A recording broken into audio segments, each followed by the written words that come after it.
creative leadership and the financial sector. How does these two get together? I will ask Alex Inchbald. He is creative coach and extreme artist. His agency is called Realize Your Idea. Welcome to the studio, Alex. Thanks, Daniel. So the financial sector is finding itself among huge pressure for higher productivity and lower costs, especially in Switzerland.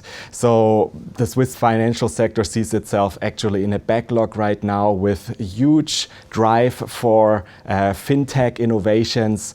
So actually, what should banks do in a situation, especially in Switzerland right now? So look, in the industrial age, productivity came from looking at processes. So what organizations did is they divided themselves down into silos, and they looked at the individual silo and improved the process within that individual silo. Today things are different. Productivity today comes from creativity. Think about it. An idea that may take only a few seconds to come up with can generate millions. That is the real trick today, to unleash the potential of an organization, the creative potential of an organization to create value rather than just manage risk. But the Swiss banking, or the banking in general, is so traditional. And so I think a lot of leaders in the banking would ask themselves, so first it's to create security for our customers. There is, of course, the talk about the processes and rules that have to be in place. People need to trust us because we are an institution that takes care of the value accordingly. So how could creativity be introduced in the banking culture? Yeah, you're absolutely right. What's happening is that organizations are trying to put more rules in. But things have changed, right? We now live in the 21st century. And what customers expect is entirely different than what they expected in the 20th century. The world have changed and banks haven't.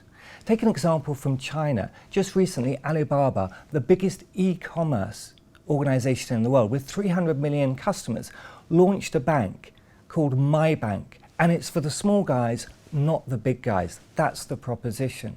Now, why has a Chinese organization launched a bank with an English name? What do you think their vision is behind that? What do you think they're up to?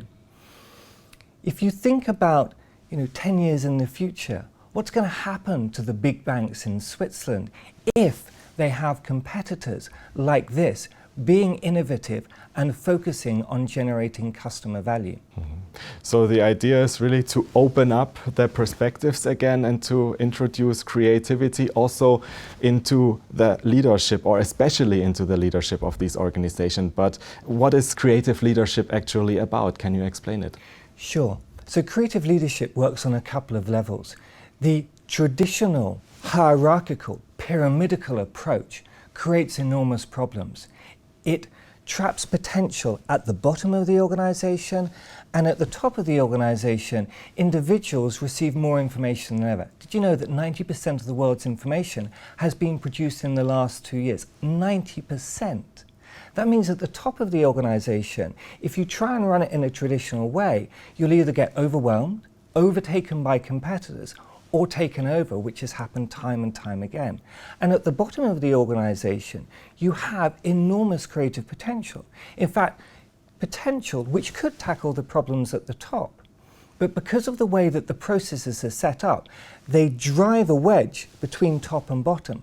So the people at the bottom do one of two things. They either become change victims, so they turn off. The strategy means nothing to them, and they focus on routine tasks, rather than focusing on added value tasks or core priorities which require them to change behavior and get out of their comfort zone. Or the other thing we see is what we refer to as change opportunists. Those are people who see creative opportunities, but they're not aligned with the vision, so they end up taking enormous risks which put their organization in jeopardy, and we've seen that time and time again. What's the solution? The solution is to create an army, a community of change agents, people who can get ahead of change, who can cope with that change, and can come up with ideas that generate creative and customer value. And we do that by inverting the pyramid, turning it on its head, turning it upside down. So what we focus on is changing the culture so that we increase the creativity, so that we increase the collaboration. Because ideas today don't just come from one person. Here we are not far from CERN. And CERN, there are 3,000 people. If you go back 80 years, Einstein had a breakthrough. It was just one person. Now, to get a similar breakthrough in the world of physics, you need 3,000 people.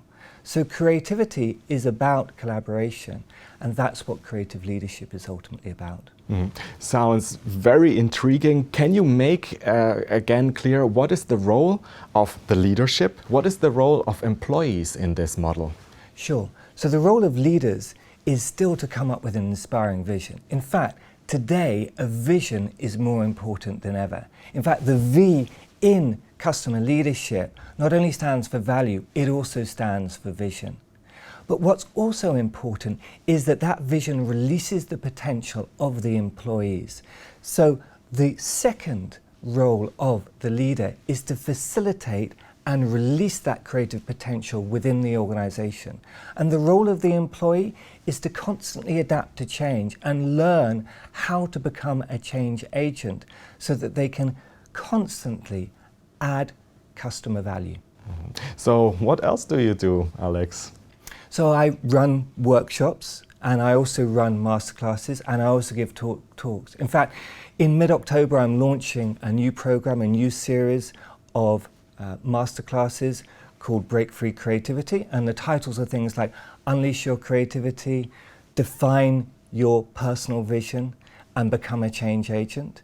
And I'm also launching another program in November called 1 Month to Turn What You Love into What You Do.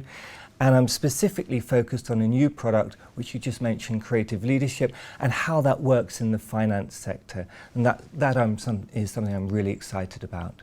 Thank you very much, Alex Inchbald, for being here today and sharing your thoughts on creative leadership in the financial sector. My pleasure, Daniel.